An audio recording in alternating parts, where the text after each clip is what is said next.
So it's been a while since I did an event like this. I know. And by the way, for all of you who are hanging out here wearing masks, I still wear mine. I appreciate you.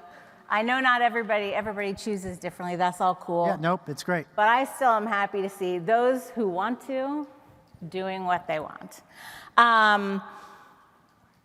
Look, you guys know John Scalzi.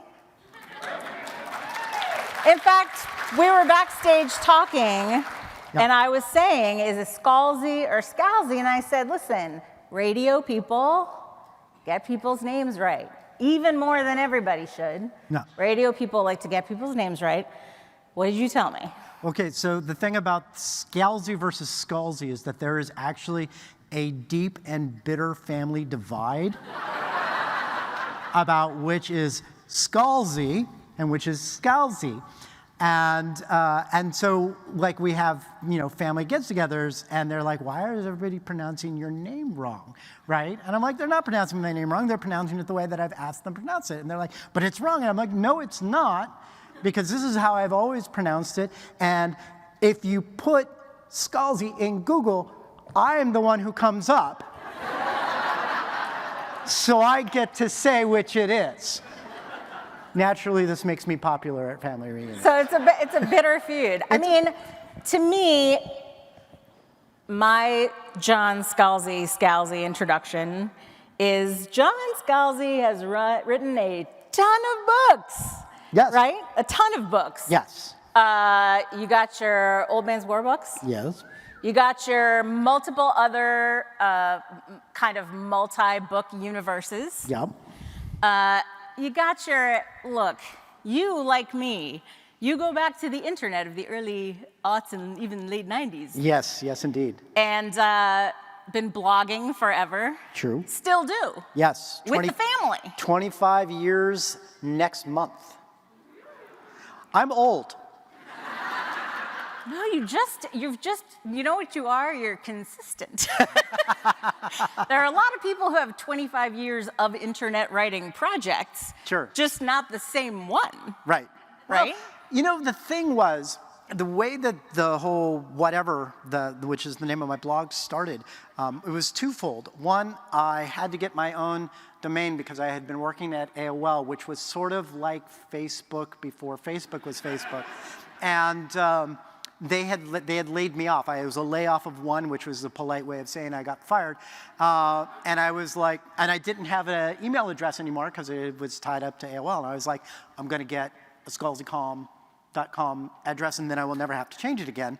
And then once I did that, I developed the website, and I was like, I had previously been a newspaper columnist, and I was like, maybe one day I'll get back into that, so I got to keep up on the form. So I started writing the daily whatever just to do that. Now, ironically, newspapers kind of didn't come back, but the whatever has been there now for 25 years. I think I've written like 3 or 4 million words at the whatever in the last 25 years, into enough so that the blogging, notwithstanding whatever novels I do, the blogging actually kind of constitutes my life work. Yeah. Like, years from now, when master's students are desperate for a topic, it's the whatever that they will go to find out what I was really like, as opposed to the novels. You don't have to do a deep exegesis of how I used adverbs in my novels to figure out who I am. By the way, AI is going to do that for him. Oh, no. Count all the adverbs. And ChatGPT is like, I'm on that for you. I'm going to get it 98% wrong, but that 2% will be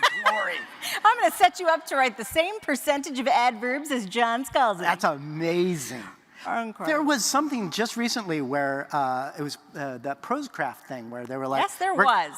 We're going to give you the percentage of adverbs and vividness and everything else, and so you can like look at that and track, and you can write just like that. I'm like, nobody cares about my adverbs. Yeah, well, and observe while I pick this nit. Oh. It also had a big thing about identifying how much passive voice you're using. Yes! But it doesn't know what passive voice is. Right! For example, every use of a verb like is and were was considered passive voice. So the sentence, he is tall, passive voice. Not correct. So what I'm saying is what you get out of the tool is only as good as what they put into the tool. Right, and exactly. No, I was looking at it, and every single, like, because they had various metrics, right? And in every single one of them, I was like in the 5 to 12% range. Like, if you look at the percentages, there's no reason I should be published at all. Yeah. Right? Unvivid. And you know what happened then? Like, every single internet critic of mine was like, yes, finally, the AI has revealed Scalzi as the awful author he is. And I'm like, yeah, I'm still going to do it, though. Does that stuff freak you out? Like the AI stuff and the ability to kind of feed novels into massive data machine things? You know, the thing is, you know, and I understand why a lot of people are really panicked about AI, right? Because, you know, all of a sudden, the idea that you could just shove words in and you would get coherent sentences out and stuff like that is objectively a little terrifying. I have to say that without minimizing anybody else's concerns, because there are some legitimate concerns about that, I am not hugely worried that it's going to take my job. Yeah. And the reasons are multiple, but and some of them are very dry, which is, and I think that Ted Chiang put it best, it's less about artificial intelligence. It's not smart. There's no consciousness there. It's applied statistics. It's looking for the next logical thing to do. Right. And if you ever read any of my books, you know that I don't do the next logical thing, right? And so, that's the whole point, right? Because the human intelligence comes into novel writing and prose writing and everything else where you are being led down the path and you're like, oh, I know where this path goes. And then suddenly the path leads you into a pit that's filled with vipers or something like that, that you don't know where it's going. Part of the joy of writing fiction is to take someone's hand and you're like, oh, where are we going? Oh, you know where we're going. Yes. No, you don't. Push. Yes. And they fall down a cliff. Yes. And they will not have an AI or applied statistics or whatever you want to call it that's going to be able to do that because there is no consciousness there. Yeah. There's nothing there that understands the context of the world that you are trying to develop, the world in which you exist as a writer, the world that you exist as readers, puts it all together into a gestalt that only someone with a human intelligence can do. And when we get to the point that a computer can do that, the computer is not going to write for us, it's going to write for itself, and that's going to be some weird stuff, people. I agree. That is a perfect segue into what I wanted to say. I think I should win some kind of prize for getting this far into this session without mentioning the title of the book. But I was talking the other day, indulge me, I promise it's short. I was talking to somebody the other day about my dear friend Petra Mayer, who worked at NPR with me, who passed away in 2021 and was an absolutely wonderful booster of science fiction and romance and did all these wonderful things for NPR. It was incredibly precious to us. My favorite thing about having Petra describe a book to me that she really loved, she would come to me and she would say, okay, so they're sisters, but one of them's a wolf, and the other one is like, I don't know, a robot. And she would spin out the book, and it would make no sense to me as, like, logically, but the enthusiasm for it would be what would absolutely put me over. And when I started to read basically, like, you know, there's all those Animal Planet shows like Dr. So-and-so, Yukon Vet, or whatever. It's like Dr. So-and-so, Godzilla Vet, kind of. Godzilla, it could be like an Animal Planet show. Yeah, absolutely. Godzilla conservation people, also known as the Kaiju Preservation Society. I thought so much about those descriptions, exactly what you're saying, of a book where, like, it is not the next logical thing. It is a thing where you're like, oh, but what about if it was Godzilla's? Yeah, that's exactly right. So tell me a little bit about the idea for this and because the way you describe it in the author's note, it came relatively fully formed? Absolutely fully formed. So those of you who have not read the book, I'm not going to ask you to raise your hands because I don't want to get depressed. You should read it, though. It's a good book. I mean, he said. It's a good book. No, it's a good book. No bias whatsoever. It does just happen to win a whole bunch of awards. Seriously, what had happened was I was writing a book in 2020 that was meant to be a dark and gritty political thriller in space. Turns out, 2020 was a really bad year to try to write a dark and gritty political thriller about anything, regardless of whether it was in space or not. And I just kept grinding my gears on this book over and over and over and over and over again. And I don't know if any of you remember 2020. Not a vintage year. And I just eventually just couldn't do it. I just had to stop. And this was a huge issue for me because I am a former journalist. I have been raised professionally in the Church of the Deadline, which is to say you do not miss your deadlines. You can get right up to the deadline, and I have. It's like my deadline is August 15th.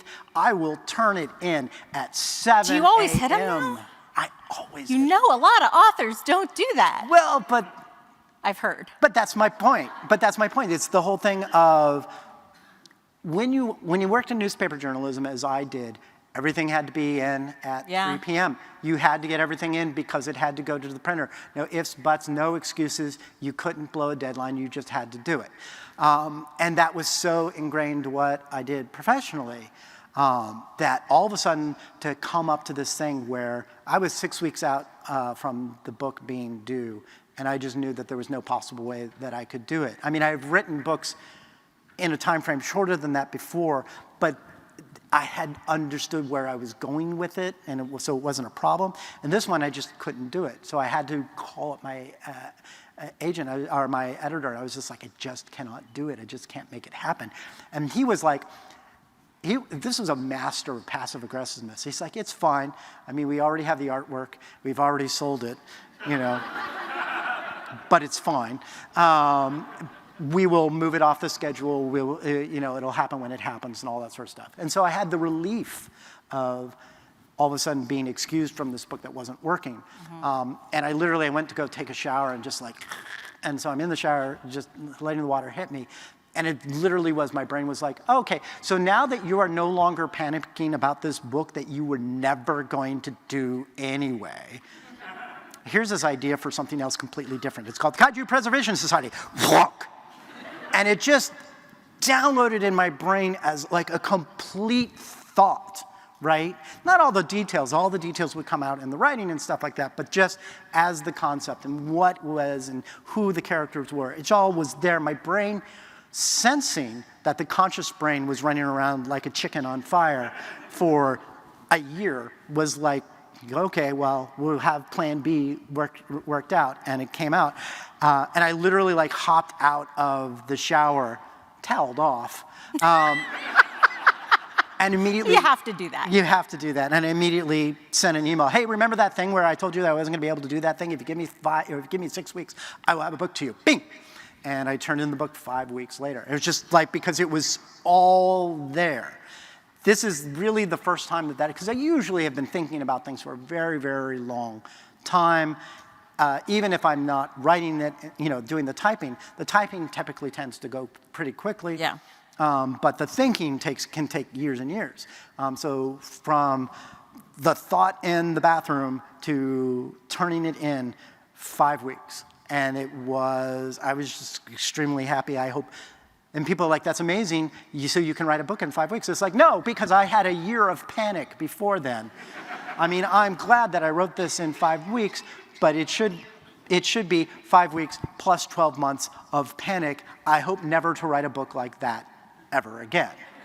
And you really, consciously, you had not thought about this idea I before literally that. had not thought about it at all. I have thought about kaiju before, obviously, because I live in the world, right? And have seen movies and all that sort of stuff. But the idea of the kaiju being something that people would want to study, people would want to preserve, people would do all that sort of stuff, had never occurred to me. Once I started writing it, I realized it was very much of a Scalzi book in the sense of so much of the books of mine that aren't like Old Man's War or the ones that take place in contemporary time are very much of, well, let's look at this kind of logically. If you think about kaiju, what is the only time that we ever see the kaiju? The only time that we ever see the kaiju in fiction or wherever, or when in popular thing, is when they show up to crush Tokyo, mostly other cities from time to time. They are always invasive. They are always the invader. They are always a danger.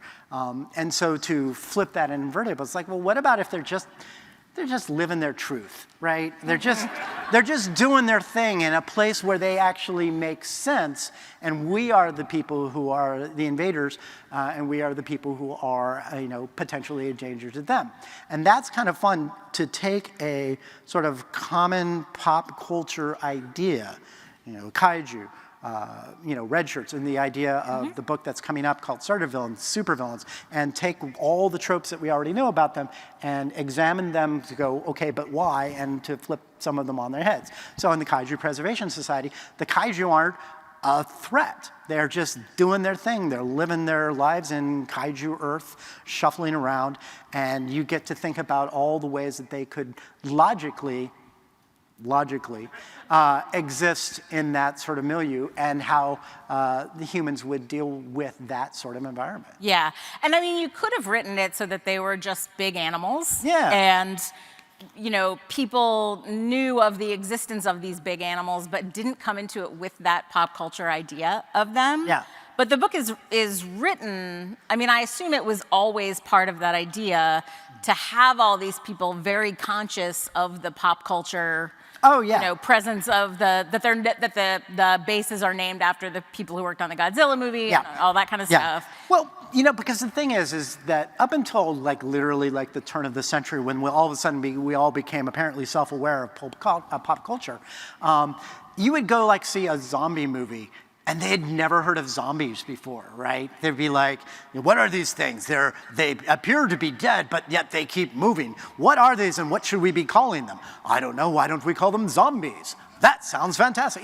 It's like you have to believe that they did not actually have not just the pop culture idea of zombies, but the whole idea of the undead. Or vampires was another perfect example of this. Or not knowing about Godzilla. What is this thing with fangs that drinks my blood? Right, what is it? What could that possibly be? I don't know, let's call them evil straw people. And that always, as a consumer of pop culture, that always drove me a little bit crazy. Because how could you not know? How could you not know of this stuff?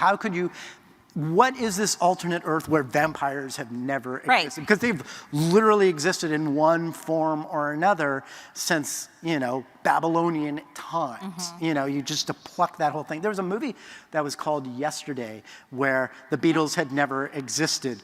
And that was kind of fun because he starts Googling stuff and he finds out that Oasis doesn't exist. And he's like, oh, well, that makes sense, right? And I'm like, okay, this I buy, but it is an alternate Earth as opposed to the one that we actually live in. And so for me, obviously, everybody who is looking at these things and that they're called kaiju because they have that reference and everything else, that it makes sense for that to have. Or even in red shirts, where the people who are affected learn that everybody else in the universe understands what the concept is. You can't not acknowledge what the audience already knows, and you get to have a lot more fun. Now, I understand that at a certain point you have a backlash to pop culture playing with pop culture, Yes. And I think that's reasonable. If all you are doing is relying on the audience's understanding of tropes, then you can quite legitimately have the accusation of being a lazy writer or being a lazy researcher or whatever laid at your feet. The point of mine is not to be like, oh, I'm going to have you do all the heavy lifting as readers, but it is to take those tropes and play with them and subvert them and lead you down the path that you thought that you were going, but all of a sudden you're not going there anymore. Yeah. Right? Well, I have a sort of a process question out of curiosity because because you talked about the year and then the 5 weeks. Yeah. What is your kind of revision rhythm like? Revision. Because obviously everybody is different. I don't know. Maybe your first drafts are perfect. I don't know. It could be. But I think for a lot of people, again, I've heard, editing is a hard phase and since you have done it with a jillion novels, tell me about your editing process. So there's 2 ways to answer this, the smug way and the real way. And the smug way is I type the end and I send it in, which is literally what I do with every single one. And you look like you want to murder me right now. No. In reality, the way that you write is shaped by the technology that you use. For example, when people were using typewriters, cutting and pasting was literally cutting up the pages and pasting over like lines that you had already done. You were literally cutting and pasting. I started writing short stories and everything else, everything that I did creatively, I started writing literally the same year that the very first Macintosh went on sale, 1984. My friend Ezra Chwakey got a Mac, and I moved into his room because I was writing stories on his computer, like literally like every night he'd be like, all right, I'm going to sleep, and I would be sitting there typing out a story, and when he'd wake up, I would still be there. I don't know why he didn't strangle me, but because I started working on the computer, what that meant was that I could do my revisions as I was going along. So like when I'm writing a novel, I'll write 2,000 words, which is my usual stuff for the day, come back the next day, read those 2,000 words again to sort of get up to speed where I was, make revisions that I need to make on that, continue on and repeat that all the way through. And occasionally I'll get to chapter 13 where I'll be like, I need to introduce something, but I need to actually like telegraph that somewhere else. So I'll go back to chapter 3 and put in a sentence or a paragraph that all of a sudden now gets paid off in chapter 13. I do what I call rolling revision. It's the same amount of editing that people who do multiple drafts do. I just do it on the computer as I go along because the technology of the computer allows me to do it and because I didn't learn any other way. So what that means is that when I get to the end and I type the end, I've done the same amount of editing as anybody else has done. I have just now been able to send it out. And this has been good for me for a couple of reasons. One, because this is the process that I know. Second of all, it means that when I turn it in, my editor doesn't have to tend to do a whole lot of editing. Again, the journalism background of get your prose as tight as you can get it, make as few copy editor errors as possible, because when I was working in newspapers, I literally had a copy editor come over and start strangling me because I was just being lazy, and I was like, all right, I get the point. So the post-edit process, once I turn it in, I've written 18 novels. I think I've probably had maybe total 10 pages of notes. And most of those notes are changes of maybe a sentence or two. Now I want to murder you. Now, it's fine. I mean, it's fine. This is why you ask people these questions. Well, now I do understand that I am unusual in this respect. You've also written 18 novels, so it's like. Yeah, I mean, but it sure. is. But like I said, it is a combination of this particular process, of the way that I do things, and I am also I really want to stress to people, because when I pull this sort of stuff out and people are like, now you must die, it's like I really want to stress to people that everybody's process is different, and there is no right process. I have friends who turn in a draft and they give it to their editor, and what they really want from the editor is, please rip it apart. Tell me what I need to fix because I want to have this fixed. And for them, that's sort of what invasive editorial process is what makes their book better. And that is the right process for them. If they had the same editorial process that I did, where the editor looks at me and is like, yeah, this is great, and that was it, they would collapse into a ball of insecurity because they feel like there's something not right about it, and they're hoping for a knowledgeable outside view to tell them about it. Whereas I am like, it's done. You want me to do more work, but it's done, you know? Yeah. So my process is only my process. The process that I do works for me. It's not the same process for everybody, and there are a lot of people for whom that process really would not work. Yeah. By the way, I just realized I did introduce John at the beginning, but for everybody who has absolutely no idea who I am. Who are you? My name is Linda Holmes. I work at NPR. I host a podcast called Pop Culture Happy Hour. I have written a couple of books, but not 18. And I forgot to say all that at the beginning. But that's the deal. So this, I'm going to murder you, is based on the fact that I have written a couple, but not, like I said, it's not 18. Well, that's the great thing, was we just jumped right into conversation. That's right? true. Yeah. No, it's true. The thing is, we were talking backstage, and so we were like, oh, no, we'll just continue talking when we get Yeah. here. I sort of dispensed with the niceties, like who I am, for example. Yeah. I want to ask you also, when you're writing, and this is something that I don't have experience with because I don't write kind of science fiction, speculative fiction, Sure. anything like that. When you're describing, for example, the world that the kaiju live in. Yeah. And so you're describing a world that you've never seen, I've never seen. Mm-hmm. How much are you trying to get to a point where what I'm seeing is exactly what you're seeing? Mm. And how much are you trying to give enough shape that I'm going to see it in some way that works? Do you know what I'm saying? Because Yes, you could go crazy being like, the tail is this long, and this has this many fins, and... So one of the criticisms that I get a lot of, which is a completely valid criticism, is that I don't do a lot of description. And that's absolutely correct. I don't tend to... If I'm giving description, it's because I, as a writer, think it's absolutely relevant to the plot. And if I'm not giving it, then I don't think it's necessary. And my opinion about that may be different from the reader's opinion. Like, why don't you describe what this person looks like? And it's like, well, because there's no reason to. Or in Kaiju, I don't really very specific. She's nodding over here. She's like, yes, this is a problem. But the way that I have described them is less of a description that is detailed and more of like, oh, this is H.P. Lovecraft's burrito nightmare, or something like that. So that because I have a tendency to believe that unless it's something that I absolutely need to specifically reference, that there's no reason to give it, because what's going to go on in your head as science fiction writers is going to be much more interesting than I can describe. Now, this cuts both ways. For the folks who really do want description, this makes it a much less interesting experience because they do want that detail.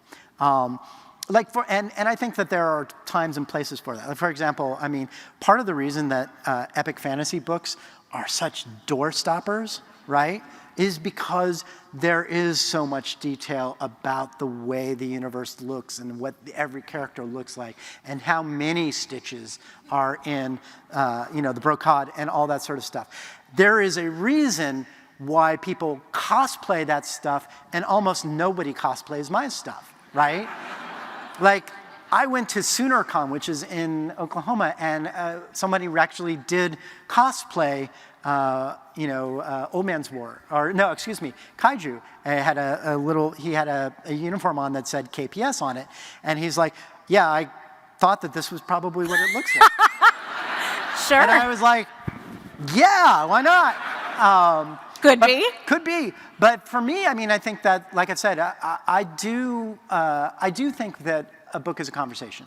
It is a conversation where I give the opening statement, which is the book, and you fill in a lot from what your imagination is. And I kind of like that as a reader myself. I don't mind lots and lots and lots of description, but I do tend to flip forward through it a lot. And also, I have a tendency of being the person who gets really bored writing description. And if I'm bored writing it, you're going to be bored reading it. So I tend to give as much as I feel is necessary and hope that you have an active imagination, which, being science fiction and fantasy readers, seems reasonable. It also allows me to get away with, certain things. Like I have a number of books where I don't particularly reveal the gender of a character because I don't think it's particularly necessary. And when that happens, the thing is, it's always interesting to me as the author to see how the readers fill in that gap, whether they find that character to be male, whether they find it to be female, whether they find them to be some various flavor of non-binary. And is there not one of your audiobooks? What am I thinking of? You're thinking of Lock In and Head On, where we have Will Wheaton and Amber Benson doing two versions of it. That's what I'm thinking of. You're right. And in fact, the people at Audible were the only people who knew prior to the book coming out that I didn't specify the gender of the protagonist because they wanted to do the two narrators. But even my editor didn't know. I turned in the book, the main character, Chris Shane, gender is never revealed.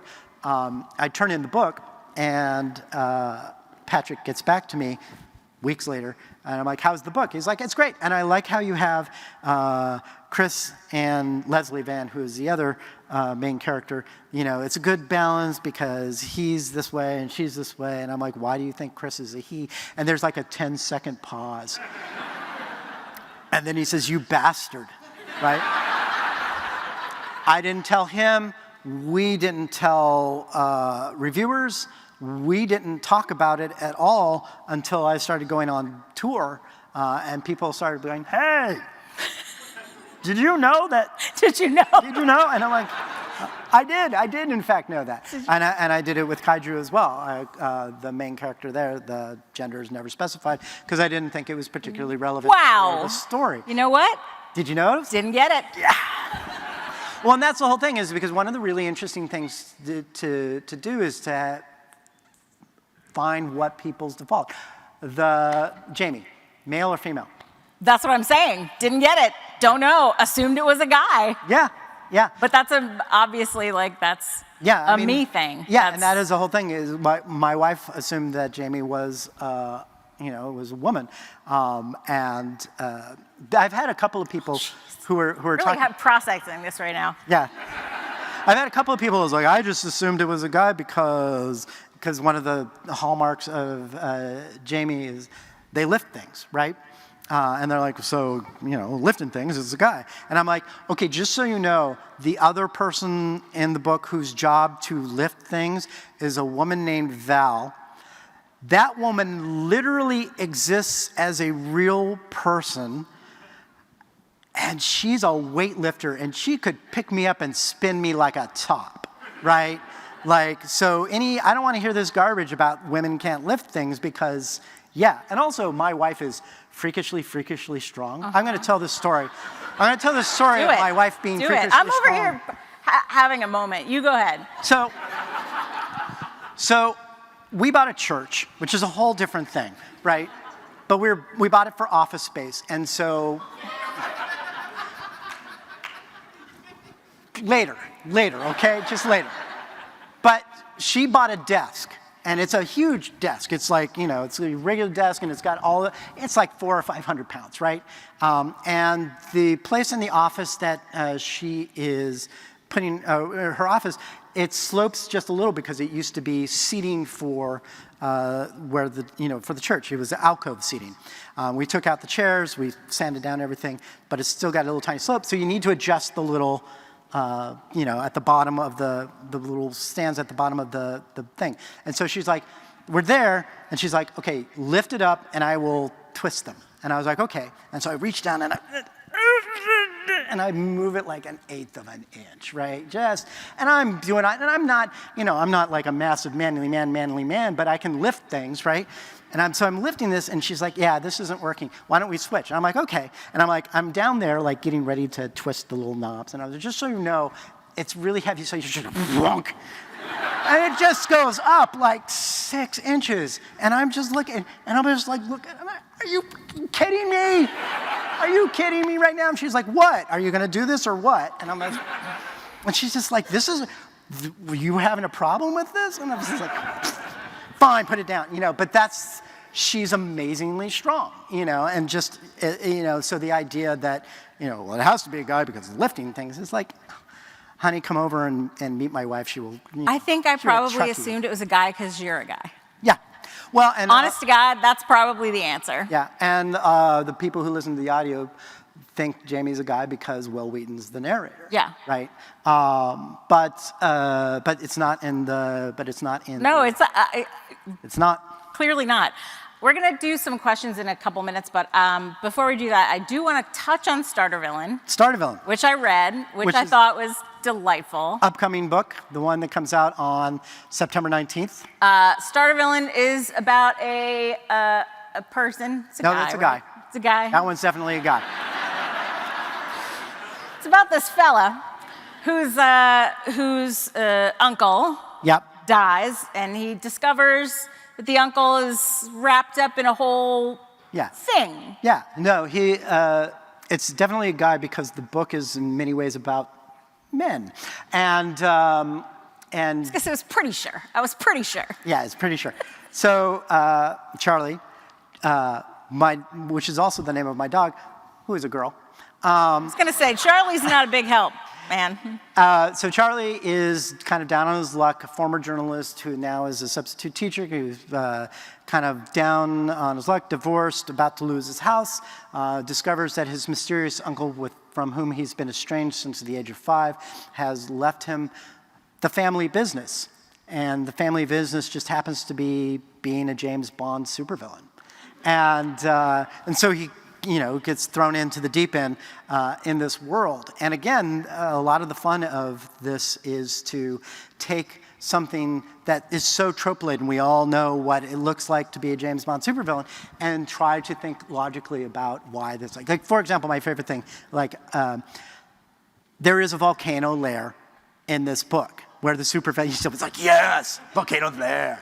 But it makes no sense just to have a volcano lair just because all the supervillains have a volcano lair. Can anyone, raise your hand, guess why a supervillain might need a volcano lair? Does anyone want to guess? Geothermal power. Yes, thank you very much. It makes perfect sense. You got the right people here. Yes, it's absolutely, you are my audience, thank you. But it makes sense, and so you start looking at all the tropes of supervillains and why they do them and how they do them and what's going on. And it's so much fun to play with the stuff people think that they know but don't necessarily know why it is that this logically makes sense for this particular milieu. I had a ton of fun. And like I said, it's also a book where I do get to explore the concept of toxic masculinity because there's a whole bunch of supervillains. And guess what? They're dudes. It's Who knew? I'm not going to explain about the cats, Not going to explain about the cats. but Yeah. cats are great. But it does have like a really strong labor element. The funny thing about Starter Villain, because I wrote it a year ago, right? This year has turned out, like you will read this book and you will be like, oh, wow, this is a 2023 book full through and through because there are, we're having a hot labor summer right now, Yep. by the way, WGA, SAG-AFTRA, there is a labor dispute that is at the heart of the story. We are having a season of billionaires just being complete jerks. Guess what? That's in the book. And like I said, examination of toxic masculinity. And again, certainly the season for that as well. And the thing about the orcas going after ships.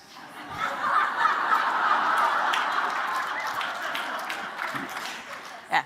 Anyway. It's really going to feel like this is the one that was written in 5 weeks and it was the last 5 weeks. Yes, exactly. But I feel like all of this stuff is happening and I'm just like, oh, I called it. Which is really bad because the next book, I can't tell you what it is, but if it has any relation to what happens in 2024, you're all kind of screwed. So, All right, we're going to do some questions. These mics are here for you. yes. Go ahead. Go. No, you go ahead first. Real quick, questions in the form of questions, one-part questions as short as possible so we can get to as many questions as we can because we have 5 minutes and the timekeeper here will beat me up if we go over. We can actually been told we can go over a little bit, but not much. Go. This Kaiju Preservation Society takes place during COVID. What do you think is a good COVID piece of media and what's a bad COVID piece of media? How did you shape that for your book? Good question. I mean, for me, it's really hard because you want to acknowledge what COVID is, but at the same time, you don't necessarily want it to be about the COVID per se. And so for me, I had to acknowledge that the COVID was in the world and that you couldn't just ignore it. But you also wanted to, it was literally a piece of escapism. They go to an alternate universe. So, you know, for me, that's what it was. You can't ignore it, but once acknowledging it, do you have to dwell on it? Not necessarily. Go. I gotta ask, you bought a church for office space. You said later. I mean, okay, so very, very quickly, we were looking for office space because we're going to expand a lot of the stuff that we're going to do. If we get people who are going to work with us, we don't want them in the house because it's our house. So we were going to buy office space, but we had to live in a tiny, tiny little town, so that would have meant we would have to buy like land and then build like a, office space. So I went literally to go look for land, and 3 hours earlier, the church, just down the road, we pass it every day, went up for sale.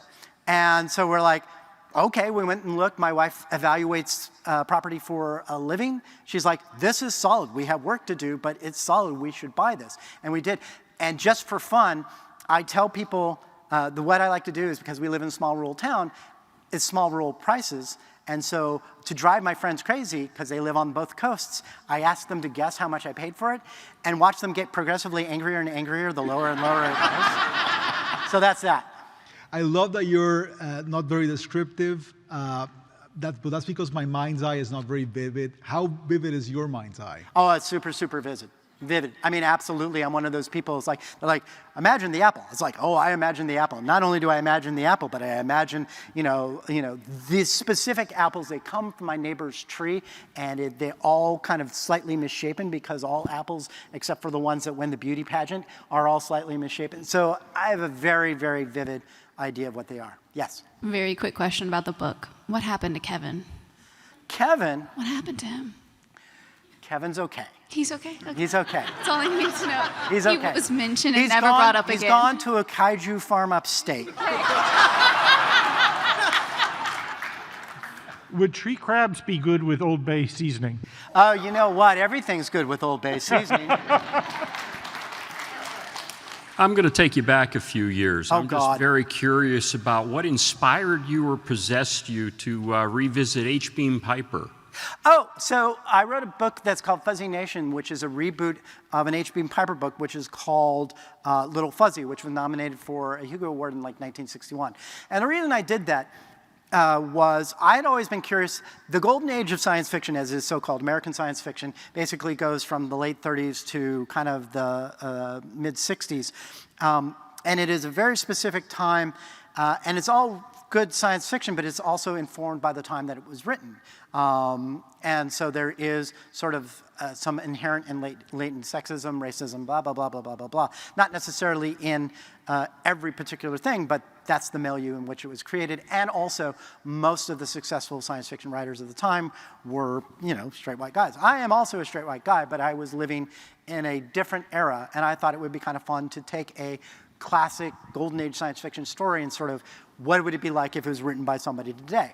As it happens, Little Fuzzy is out of copyright, because of a number of various, very actually sad and tragic circumstances surrounding H. Beam Piper. So I could write it and not worry about the legal ramifications of it. Now, once I did write it, I wrote it just as an exercise. I wasn't going to sell it. My agent was like, what are you doing? I need to be, if you're not writing, I'm not eating. And I told him I wrote something that I don't think you can sell. He was like, challenge accepted. And we actually tracked down the H. Beam Piper estate, and we went to them and said, legally, we don't have to do this, but we won't release it unless we have your imprimatur on it, because we don't want to disrespect H. Beam Piper. So they read it, they were fine with it, and so we were able to release it.